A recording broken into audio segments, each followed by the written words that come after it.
Mangıstavım altın ay hurdamsın, koynağın bay şejere tolgansır.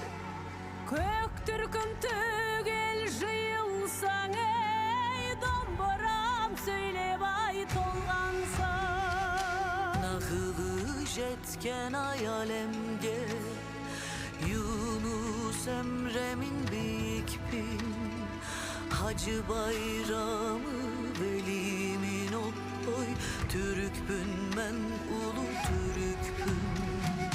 Kadar genci kenime, ahal teke atlar şanıma, nurlu aşka badımı, vatan ciğer canıma.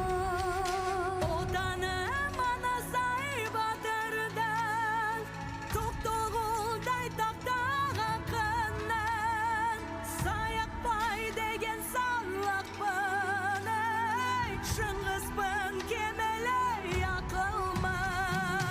Kabul kıl Özbekning salamın, Türkning can bulgan alemi, Rubobga jor bulgan ovozim, ey dunyoni yoritgan tong edim.